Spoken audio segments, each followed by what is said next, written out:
Welcome to Factful Finance. Did you know that more than 60% of Americans struggle with budgeting? It's no wonder. Keeping track of finances can feel like juggling flaming swords. But what if I told you there's a simple strategy that can help you take control of your money and work toward financial freedom? Enter the 50-30-20 rule.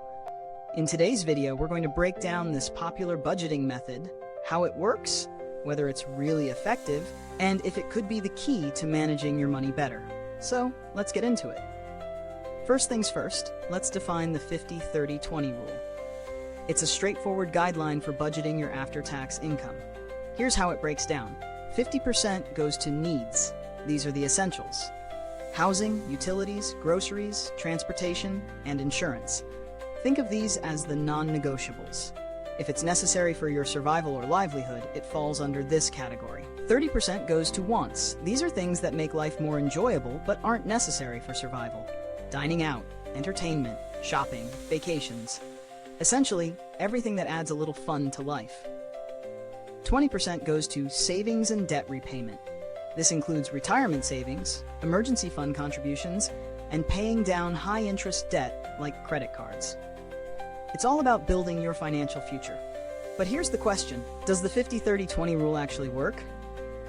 The short answer is yes, but with some caveats. For a large portion of people, especially beginners or those just starting to manage their finances, this method offers a great starting point. It's simple, easy to follow, and provides a good structure for managing money. But like any budgeting rule, its effectiveness depends on your personal circumstances. If you're someone with significant student loan debt or a hefty mortgage, your needs might eat up more than 50% of your income, which would throw the rule out of whack.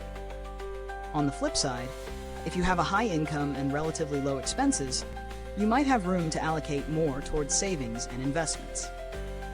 Let's take a real-life example. Emma earns $3,000 a month after taxes. Here's how the 50-30-20 rule would apply to her budget. 50% for needs, $1,500. Emma uses this for rent, groceries, car payment, insurance, and utilities.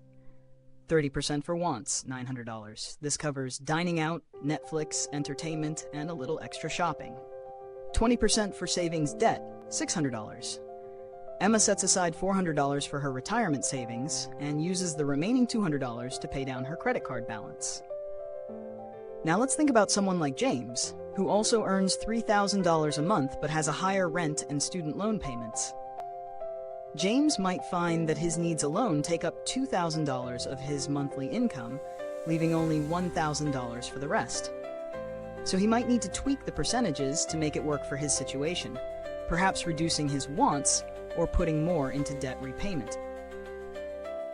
But the beauty of the 50-30-20 rule is that it can be easily adjusted. It's not set in stone, just a framework to give you a starting point for how to allocate your income. Is the rule perfect? Not always. Experts agree that it's a great tool for getting started, but it's important to adjust based on your own financial picture.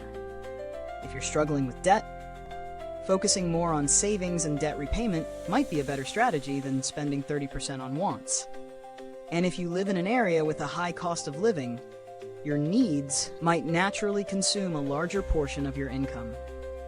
One thing I always recommend is reviewing your budget regularly. The 50-30-20 rule can be a fantastic foundation, but your life and financial goals will evolve, so your budget should too.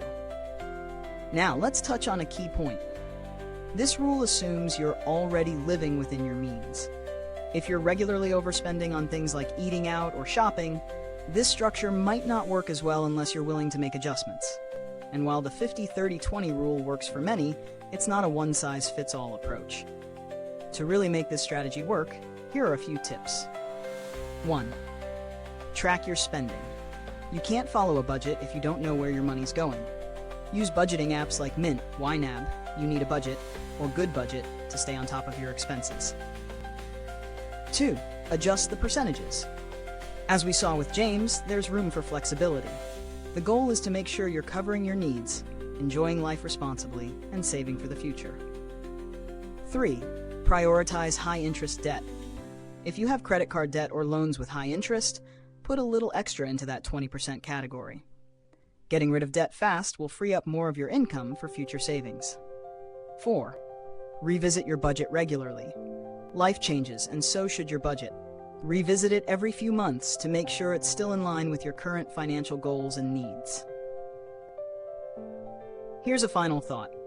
The 50-30-20 rule is a great starting point, but it's not the finish line.